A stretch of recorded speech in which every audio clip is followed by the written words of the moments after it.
My God, today is very hot day. क्या क्या कहा बहू तुमने? मुझे तो कुछ समझ ही नहीं आया, फिर से कहो। ओहो माँ जी, मैं तो भूल ही गई थी कि आपको अंग्रेजी नहीं आती है, तो आप मेरी अंग्रेजी भाषा को कैसे समझेंगी। अरे मैं आपको हिंदी में समझा देती हूँ। मैं तो इतना कह रही हूँ कि आज कितनी गर्मी है, और ऐसी गर्मी में मुझसे रसोई में खाना नहीं बनाया जाता, बहुत मुश्किल हो जाता है, पसीना पसीना हो जाती हूँ। माँ जी मैं तो चली, मैं इधर सब्जी काट दी हूँ, लो सब्जी ले जाकर छोक दो, और मैंने आटा भी लगा दिया है। अब आप ही इतनी गर्मी में रोटियां निकाल दीजिए, मुझसे नहीं निकाली जाएंगी। ऐसी गर्मी में रसोई में मुझसे खड़ा नहीं हुआ जाता है। ये पकड़ो सब्जी और जाके छौंक देना। Oh my God, very hot day, मुझे तो साबुन लेना पड़ेगा। निशिका यह एक दिन का नहीं है कि उसने सासू माँ के सामने अंग्रेजी बोलकर उनकी बेइज्जती की हो। अरे जब से कौशल्या जी अपनी बहू के घर में आई है, तब से उनकी बहू किसी न किसी बात पर उनकी बेइज्जती ही करती रहती है, जबकि उसे अच्छे से पता है कि उसकी सास को अंग्रेजी नहीं आती है। तब भी जब देखो तब अपने सासू माँ के सामने अंग्रेजी झाड़ती रहती है, और बेचारी कौशल्या जी उसकी अंग्रेजी की बातों को तो समझ ही नहीं पाती है। बेचारी बहू से पूछती ही रह जाती है कि बहू तुम क्या कह रही हो, और निशी भी फटाक से बेइज्जती करने से पीछे नहीं हटती है। अरे रमा तुम कब आई? अरे बस कौशल्या जी अभी अभी आई हूँ। वो मैंने सूप बनाया था तो सोचा आपको भी दे जाऊं। पिछली बार जब आप मेरे घर आई थी तो सूप बहुत पसंद आया था, तो सोचा इस बार बनाया है घर पर ही दे आती हूँ। तुम्हारा बहुत बहुत धन्यवाद रमा बहन, जो तुम मेरे लिए सूप लेकर आई हो। कौशल्या जी ये पकड़ो अपना सूप, मैं चलती हूँ, मैं दरवाजा खुला छोड़ आई हूँ, फिर कभी आती हूँ, या फिर शाम को आना, पार्क में नीचे बैठेंगे। ठीक है रमा जी, शाम को आएंगे, अभी मुझे भी बहुत काम है, सब्जी बनानी है, रोटियां भी निकालनी है, दोपहर हो गई है। ठीक है जी। बहू के घर आए हैं तब से रमा जी मेरा बहुत ख्याल रखती हैं। रमा जी के साथ थोड़ा नीचे घूम लेती हूँ तो अच्छा लगता है। वाकई में बहू के पड़ोसी बहुत अच्छे हैं। चलो अब जल्दी से रसोई में जाके खाना बना लेती हूँ, नहीं तो और गर्मी होती जा रही है। सुबह से अखबार में ही घुसे बैठे हो, न्यूज़पेपर की एक एक लाइन नहीं पढ़ लेते हो, तब तक तुम्हें चैन नहीं मिलता है। आंखें फोड़नी है क्या? हाँ, कब से सुबह से न्यूज़पेपर पढ़ रहे हो? कोई और काम नहीं है तुम्हारे पास क्या? खाने पीने की भी कुछ फिक्र है कि नहीं? दोपहर के 1 बज गए कि खाने के लिए आ जाओ। अरे भगवान, इतनी नाराज क्यों हो रही हो? न्यूज़पेपर ही तो पढ़ रहा हूँ। और फिर अब बहू बेटे के घर में काम ही क्या है? दिन भर बैठे बैठे बोर होता रहता हूँ, तो न्यूज़पेपर में अपना मन लगा देता हूँ। और अगर तुम इतना गुस्सा करोगी तो बहुत जल्दी बूढ़ी हो जाओगी। थोड़ा गुस्सा कम किया करो। बूढ़े हो मेरे दुश्मन, मैं नहीं अभी बूढ़ी हो रही हूँ। हा हा हा हा। चलो भगवान, खाना खा लेते हैं, भूख तो लग रही थी। बस बहू की आवाज देने का इंतजार कर रहे थे, बहू ने आवाज ही नहीं दी। वो आज का खाना मैंने बनाया है ना, इसलिए। बहू अपने कमरे में आराम कर रही है, उसे गर्मी लग रही थी। चलो अब खाना खाते हैं। अरे क्या हुआ बहू? पाजी please give me 1 glass of water. बहू तुम्हें एकदम से खांसी क्यों होने लगी?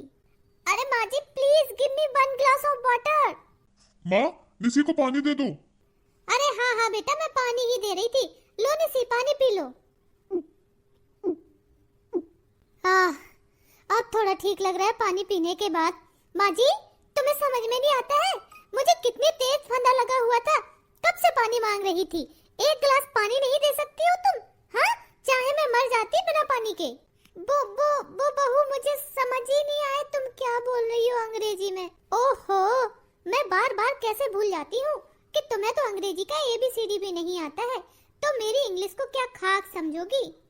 हाँ बहू, पर तुम हिंदी में भी तो पानी मांग सकती थी ना अपनी सास से। तुम्हें पता है जब अंग्रेजी समझ नहीं आती है तो क्यों अपनी सास से अंग्रेजी बोलती हो? पिताजी अब मैं इंग्लिश मीडियम स्कूल में पढ़ी लिखी लड़की हूँ, मुझे इंग्लिश बोलनी आती है। शादी से पहले मैं जॉब भी करती थी, माँ जी की तरह नहीं हूँ जो शादी के बाद पूरी जिंदगी अपनी रसोई में निकाल दी। अरे मुझे इंग्लिश आती है तो मैं क्यों ना बोलूं। चलो चलो, अब खाना ठंडा हो रहा है, सब लोग खाना खा लो। बेटा, मेरा गांव जाने का टिकट करवा देना। वो दरअसल गांव में खेती बाड़ी का काम चल रहा है ना, तो अभी मुझे जाना पड़ेगा। पिताजी, मैं तुम्हारे अकेले का टिकट करवा देता हूँ, तुम चले जाना। माँ अभी इधर ही रहेंगी। दरअसल निशी को माँ की बहुत जरूरत है, आजकल जॉब भी ढूंढ रही है। अब जॉब के चक्कर में घर से बाहर जाना पड़ता है, तो किसी को तो घर पे रहना होगा ना। अच्छा ठीक है बेटा। माँ जी, ये लो लिस्ट। बहू, ये किस चीज की लिस्ट है? माँ जी, कल मेरी घर पर किटी पार्टी है। मैं अपनी किटी पार्टी घर पर ही रख रही हूँ, तो बहुत सारा खाना बनेगा। मैंने खाने की लिस्ट बनाकर डाइनिंग टेबल पर रख दी है, और घर में जो कुछ भी नहीं है वह सारा सामान तुम आज ही मंगवा लेना, और बाकी का इसमें मैंने लिख दिया है, ये सारा सामान मंगवा लेना। बहू, बेटा तो ऑफिस चला गया है, तुम्हारे पिताजी भी गांव चले गए हैं, सामान मैं किससे मंगवाऊंगी? मैं तो इधर जानती भी नहीं हूँ, तुम ही चली जाना। माँ जी, मेरे पास इतना समय नहीं है कि मैं किराने का सामान खरीदती फिरूं। मुझे किटी पार्टी के लिए तैयार होना है, मुझे पार्लर जाना है, अपने हेयर में स्पा करवाना है, फेशियल करवाना है, ये सारे काम पेंडिंग है मेरे पास इतना टाइम नहीं है। ये सारा सामान तुम ही लेकर आ जाना पास की दुकान से। ये लो पकड़ो लिस्ट। ये लो, बहू ने फिर से अंग्रेजी में पर्चा लिख दिया। अब मुझे नहीं पता इसमें क्या क्या लिखा है।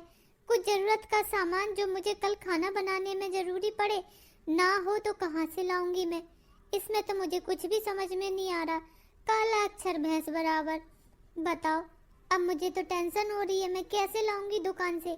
अंग्रेजी पढ़नी नहीं आती, कैसे बोलूंगी क्या दे दो?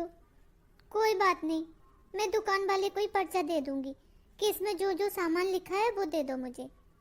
बहू ने कल जो जो सामान बताया था मैं सारा ले आई हूँ, और बाकी सब्जी फ्रूट भी ले आई थी। सैलेड काट दिया है, अब बस थोड़े से फल और काट कर रख देती हूँ। सुबह के 8 बज गए, अभी तक बहू सोकर नहीं उठी है। उसने तो कहा था कि आप सुबह सुबह नहाकर रसोई का काम शुरू कर देना। मुझे तो काम करते हुए 1 घंटा हो गया है। कितना सारा काम निपटा लिया है मैंने रसोई का, लेकिन बहू अभी तक नहीं आई। कह रही थी कि मैं हेल्प करा दूंगी। अब मैं इतना सारा और इतने सारे लोगों का खाना कैसे अकेले बनाऊंगी? बहू, ओ बहू! क्या है माँ जी, सुबह से इतना शोर मचाए हो, चैन से सोने भी नहीं देती हो। वो बेटा, तुमने तो कहा था कि सुबह सुबह जल्दी काम शुरू करना है। अब तुमने कल इतनी सारी चीजें बता दी थी, बेसन का ढोकला, दही बड़े, राजमा चावल, हरी धनिया की चटनी, इमली की चटनी, और भी जाने क्या क्या। अब मैं अकेले इतना कैसे कर पाऊंगी? तुम तो सोकर भी नहीं उठी थी अभी तक। अब जल्दी से नहा कर आ जाओ, रसोई में मेरी थोड़ी हेल्प करवा दो। माँ जी, तुम ये सारे काम स्टार्ट करो, मैं नहा वहा कर आऊंगी, थोड़ा मुझे टाइम लगेगा। बहू जल्दी आ जाना। हाँ हाँ, तुम शुरू करो, मैं आ जाऊंगी। बहू ने मुझे खाने पीने के लिए इतनी सारी चीजें बता दी बनाने के लिए। मुझे तो बड़ी घबराहट हो रही है, मैं क्या क्या करूं, कैसे समेटूं? पता नहीं कब तक आएगी मेरी बहू। हे भगवान, मैं तो काम करते करते थक गई, मेरी तो कमर ही टूट गई। बहू ने कहा था आ जाएगी आ जाएगी, एक बार भी रसोई में नहीं आई। 3 घंटे हो गए काम करते करते, सारा काम कर लिया। अब तो प्यास के मारे गला सूख रहा है, चलो पानी पी लेती हूँ। माँ जी, हो गया सारा काम? कुछ रह गया मेरे लिए बताओ, मैं कर दूँ। सैलेड वैलेड तो नहीं काटना ना? वो क्या है ना माँ जी कि मैं रेडी होने में टाइम का पता ही नहीं चला कि कब 12 बज गए। आई एम सो सॉरी माँ जी। ओह, मेरा मतलब माफ कर दो, थोड़ा लेट हो गई। अब रहने दो बहू, तुम क्या करोगी? कराना था तो पहले ही आ जाती। अब तो तुमने नए कपड़े भी पहन लिए, कुछ करोगी तो तुम्हारे कपड़े गंदे हो जाएंगे। और वैसे भी रसोई का सारा काम हो गया है, सिर्फ गैस साफ करनी है, अब वो भी मैं ही कर देती हूँ। तुम क्यों अपने हाथ गंदे करो? अच्छा ठीक है माँ जी, साफ कर दीजिए, और बाहर डाइनिंग टेबल पे ना सारा सामान लगा के भी रख दीजिएगा। सुबह से रसोई में काम करते करते मेरी तो कमर ही दर्द होने लगी है। चलो अब सारा काम कर दिया है, अब बहू आराम से अपनी सहेलियों के साथ किटी पार्टी करती रहे, मैं अपने कमरे में आराम करूंगी। बहुत थक गई हूँ। माँ जी, आप इधर आकर क्यों बैठ गई हैं? बहू, मैं सुबह से रसोई में लगी हूँ, काम करते करते थक गई थी, इसीलिए आ गई अब अपने कमरे में। अब मेरा बाहर क्या काम? तुम्हारी सहेलियाँ हैं, तुम करो किटी पार्टी। मुझे इस बुढ़िया से आगे भी बहुत काम निकलवाना है। अब थोड़ा सा प्यार से पेश आना पड़ेगा, क्योंकि सुबह ही बहुत सारा काम करवा चुकी हूँ।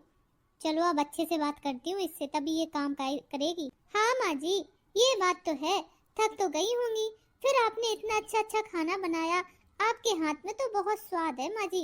अब क्या ही करें, सब लोग आपके खाने की कितनी तारीफ करते हैं। अब आज देखना मेरी किटी पार्टी में सहेलियां भी आपके हाथ के बने खाने की खूब तारीफ करने वाली हैं। अच्छा बेटा, तुम्हें पसंद आता है मेरे हाथ का खाना? हाँ और नहीं तो क्या माँ जी। अच्छा ठीक है, अब चलो, फ्रिज में कोल्ड ड्रिंक रखी है, सारे ग्लासों में निकाल कर सबको दे दो, मेरी सहेलियां आ गई हैं। और हाँ, जो डाइनिंग टेबल पे खाना रखा था ना वो ठंडा हो गया है, उसको फिर से गर्म कर दो। अच्छा बहू, चलो आती हूँ। चलो, बुढ़िया को अपनी चिकनी चुपड़ी बातों में तो ले लिया, अब बाकी का भी काम करवा लूंगी। अरे वाह निशी, तुमने तो घर पर ही किटी का अरेंजमेंट रेस्टोरेंट से भी अच्छा कर लिया है, मुझे नहीं पता था। निशी, मैंने सुना है तुम्हारी सासू माँ भी इधर ही है, बहुत दिनों से आई हुई है तुम्हारे पास। हाँ हाँ, थोड़ी बहुत मदद तो आंटी जी ने भी करवाई होगी। निशी, वैसे कहाँ है तुम्हारी सासू माँ, मिलवाओगी नहीं क्या हमें उनसे? हाँ हाँ निशी, मुझे भी मिलना है तुम्हारी सासू माँ से। अच्छा अच्छा ठीक है, मिलवाती हूँ, रुको 1 मिनट बुलाती हूँ। माँ जी, ओ माँ जी, जरा इधर तो आइए। हाँ हाँ बहुरिया आ रही थी, वो फ्रिज से पानी निकालने लगी ना। नमस्ते आंटी जी। हाँ हाँ नमस्ते नमस्ते, तुम सबको नमस्ते, खुश रहो। माँ जी, अब मेरी सहेलियों को ठंडा ठंडा पानी तो दे दो, बेचारी कब से बैठी है, उनका गला सूख गया होगा ऐसी गर्मी में तो। हाँ हाँ बहू, दे रही हूँ। निशी, खाने की खुशबू तो बहुत अच्छी आ रही है, सारा घर पे ही बनाया है। मिल लिया तुम सबने मेरी सासू माँ से? She is very innocent, she does not anything, I have done this work my self. ये मेरी बहू ने अंग्रेजी में ऐसा क्या बोल दिया है कि इसकी सारी सहेलियाँ इतना खुश हो रही हैं और मुझे देख देख कर हंस रही हैं। कुछ तो कहा है बहू ने, और वो भी मेरे बारे में कहा है, लेकिन अंग्रेजी में कहा है, कुछ समझ में ही नहीं आया क्या कहा है बहू ने। अरे आंटी जी, आपको तो बहुत अच्छी बहू मिली है, जो बताओ इतना सारा काम घर पे ही कर लेती है, इतना कुछ बना लिया है उसने। क्या ये कहा बहू ने कि ये सब उसने बनाया है? लेकिन उसने तो हाथ भी नहीं लगाया, मैंने बनाया ये सब। फिर बहू ने झूठ क्यों बोला? बहू, तुमने अंग्रेजी में यही कहा ना कि ये सब तुमने बनाया है। माँ जी, what are you doing just standing here? Go do some work in the kitchen. पता नहीं बहू क्या कह रही है, मेरे तो सर के ऊपर से जा रही है इसकी बातें। अगर इधर खड़ी रहूंगी तो फिर से कुछ ना बोले, अगर चली जाऊं तो कुछ ना कहे। मैं तो समझ ही नहीं आया बहू ने कहा क्या है। जब बहू को पता है कि मुझे इंग्लिश नहीं आती है, तो सबके सामने पता नहीं क्यों इंग्लिश बोलकर मेरी बेइज्जती कर रही है। मुझे तो उसकी बातें समझ नहीं आती हैं। अरे अकेले में बोलती है तो कोई बात नहीं, सबके सामने तो ना बोले, मुझे समझ ही नहीं आता है। तुम लोगों को पता है, ये सारा खाना मैंने बनाया है। सुबह 5 बजे उठी थी, 5 बजे से लगी हूँ तुम लोगों के लिए ये सब प्रिपरेशन करने में। अरे मैंने ढोकला तो इतने टेस्टी बनाए ना कि खाते ही मुंह में घुल जा रहे हैं। और ये देखो गुलाब जामुन कितने टेस्टी बनाए, खाओ खाओ, तुम लोग बैठे क्यों हो? थोड़ा बहुत तो आंटी भी मदद करा देती होंगी निशी। अरे कहाँ, मेरी सास तो काम से इतना डरती है कि पूछो ही मत, काम के चक्कर में कमरे से भी नहीं निकलती है। ये सब कुछ मैंने ही बनाया है। सच में सब कुछ बहुत टेस्टी बना है, मुझे तो देख के ही मुंह में पानी आ रहा है। निशी, एक बात बताओ, ये तुम्हारी सासू माँ तो तुम्हारे पास 2 महीने से रह रही है, तुमने इन्हें सूट पहनना नहीं सिखाया? ये अभी तक साड़ी पहनती है। या she is only wears sari, she looks like a maid in a sari. देखा नहीं, साड़ी पहन के एकदम काम वाली लगती है। मैंने तो कितनी बार कहा है अपनी सास से कि सूट पहना करो, सूट पहना करो, पर इन्हें तो काम वाली बनकर ही रहना है, कुछ समझती ही नहीं है, एकदम से ओल्ड फैशन है। सही कह रही हो, मेरी मेड भी ऐसे कपड़े पहनती है। मुझे तो लगता था कि मेरी बहू ही नकचड़ी और बदतमीज है, लेकिन इसकी सहेलियां भी सेम इसी की तरह हैं। इन लोगों की हंसी को देखकर इतना तो समझ में आ रहा है कि ये मेरा मजाक उड़ा रही हैं, क्योंकि इतनी उम्र होने पर इतना तो अच्छे बुरे का फर्क मुझे हो गया है कि कौन अच्छे के लिए हंस रहा है और कौन मजाक उड़ा रहा है।